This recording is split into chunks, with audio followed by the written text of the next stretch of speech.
Obviously, you guys have been Schecter players for a number of years now. How did that relationship get going? You know, all the stuff that I was doing on the record was Schecter, you know, and so I just tried and finally got a deal, you know. Eventually, they returned your phone calls. Yeah. Well, they've sold another album today. All right. Let's think about it. All right. So each of you kind of take us through your custom models. What makes them yours? I love this guy because it's got 24 frets, but that's not all. It's got a Floyd Rose, but that's not all. It's got the pimp stripes, but that's not all. I don't even know what that is, but it sounds great and shimmery and has to do with the pickup. Seymour Duncan's, the Invader. I think this is absolutely rad. These are very, very high gain, and so we were talking about legato and picking, and I'm a picker by nature. I really suck at legato, and this kind of fools everybody. These pickups, they really help with that kind of stuff. That and the C3. So yeah, kudos Seymour Duncan. These guys are rad pickups. But it just plays good. You know, the action feels good. It doesn't feel cheesy. It's a solid piece of wood that just feels good, and that's all I can really say about it, other than the way. So to be completely honest, love the way it plays, and love the way it looks, and that's all I got. And what kind of strings you put on there? Ernie balls, 10 to 52s. Heavy bottoms. Nice. Heavy bottoms, yeah. All right. All right, so my guitar is flashy because I like to be flashy sometimes. That's just Zacky V, you know? It's just the truth. Because this guy's good at guitar, so I got to get more attention by being flashy. Like, hey, look at me over here. So no, but this thing's been great to me. You know, it's light. You know, playing live when you're standing up on stage for an hour and a half, you know, it's important to have a light guitar. It's fun to run around.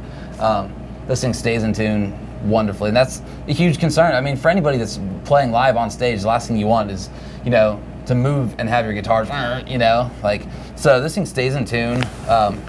You know, it feels great against my body. Contours are perfect to my my love rolls. And, no, this thing just, you know, it's got Seymour Duncan JBs in both, you know, pickup positions, and that's pretty unique to you. Not a lot of people do the JB neck thing.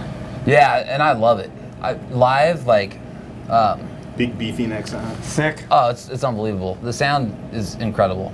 I think mine sounds better than his for rhythm live. So what kind of amps are you guys using these days?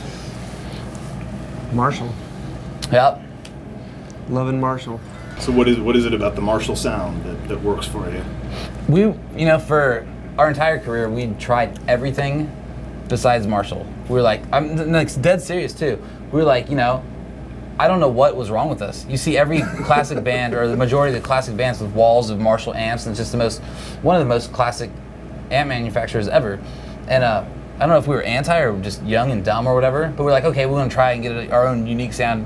And you know, as we got older, you know, we'd play in other countries and stuff, and they'd say, oh, we can't get the amps that you want, you know, but we have Marshalls, and we'd be like, okay, that's cool.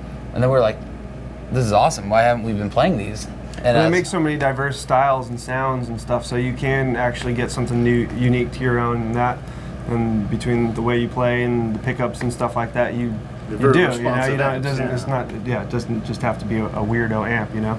Yeah, and in the studio, you know, we always try other things also. You know, we're not just whatever we do whatever we have to do to make the sound that we're trying to produce. But you know, there's tons of great amp companies, and Mesa Boogie's great. We love Bogner. But yeah, for live, Marshall's just, it has everything we need. Like, they've been really great to us too. Right on. What about effects? What's in your signal chain? I pretty much just run the Boss Blue compressor, CS C3, I think? C3. Yeah. And that just gives it kind of just this natural sort of, what is that kind of stuff called?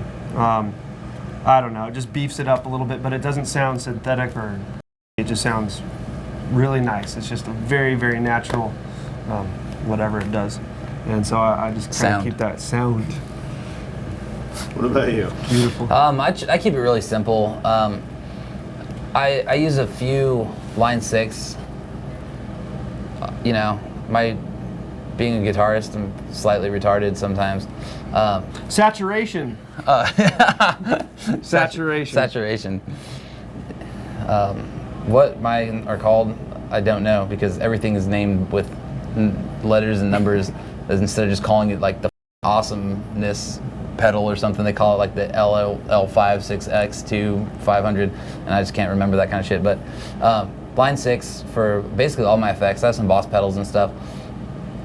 You know, Bruce Springsteen pedals. Bruce Springsteen pedals. And that's about it. I keep it kind of simple.